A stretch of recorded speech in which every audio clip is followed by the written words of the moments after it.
ഈ സിദ്ധാർത്ഥ് പ്രഭു ഓടിച്ച കാറിടിച്ച് അന്ന് പരിക്കേറ്റ് ചികിത്സയിലായിരുന്ന വയോധികൻ മരിച്ചു. തമിഴ്നാട് സ്വദേശിയായ ലോട്ടറി വിൽപ്പനക്കാരൻ തങ്കരാജാണ് മരിച്ചത്. ക്രിസ്മസ് തലേന്ന് മദ്യലഹരിയിൽ നടൻ ഓടിച്ചിരുന്ന കാറിടിച്ചാണ് ഈ അപകടമുണ്ടായത്. കോട്ടയം മെഡിക്കൽ കോളേജിൽ ചികിത്സയിലായിരുന്ന തങ്കരാജ് വൈകിട്ടോടെ മരിക്കുകയായിരുന്നു. രഘുനാഥ് നാരായണൻ ചേരുന്നുണ്ട് വിവരങ്ങളുമായി.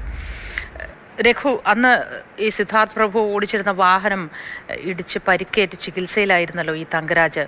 അദ്ദേഹത്തിൻ്റെ വ്യക്തി വിവരങ്ങൾ എന്തൊക്കെ, വിശദാംശങ്ങൾ എന്ത്, ഈ കേസിൻ്റെ ഗതി ഇനി എങ്ങനെ?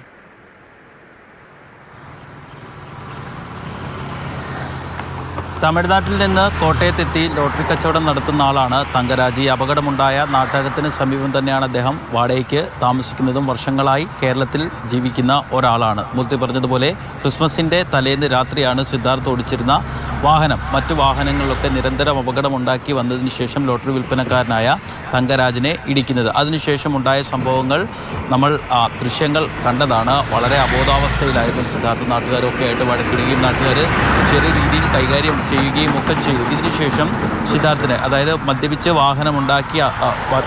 വാഹനം ഓടിച്ച് അപകടമുണ്ടാക്കി എന്നുള്ള വകുപ്പായിരുന്നു ചുമത്തിയിരുന്നത്. അത് സ്റ്റേഷൻ ജാമ്യം കിട്ടാവുന്ന വകുപ്പായതുകൊണ്ട് തന്നെ സ്റ്റേഷൻ ജാമ്യത്തിൽ സിദ്ധാർത്ഥിനെ വിടുകയായിരുന്നു. തങ്കരാജ് അന്ന് മുതൽ കോട്ടയം മെഡിക്കൽ കോളേജ് ആശുപത്രിയിൽ ചികിത്സയിലായിരുന്നു.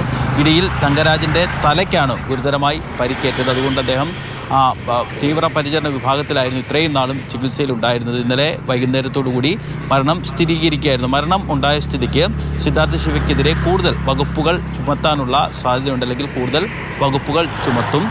സാധാരണ നിലയിൽ അപകടമുണ്ടായാൽ മനഃപൂർവ്വമല്ലാത്ത നരഹത്യയാണ് ചുമത്തുക. പക്ഷേ ഇവിടെ മദ്യപിച്ചു എന്നുള്ളതുകൊണ്ട് ഒരുപക്ഷെ നരഹത്യ വകുപ്പ് തന്നെ ചുമത്താനുള്ള സാധ്യതയുണ്ട്.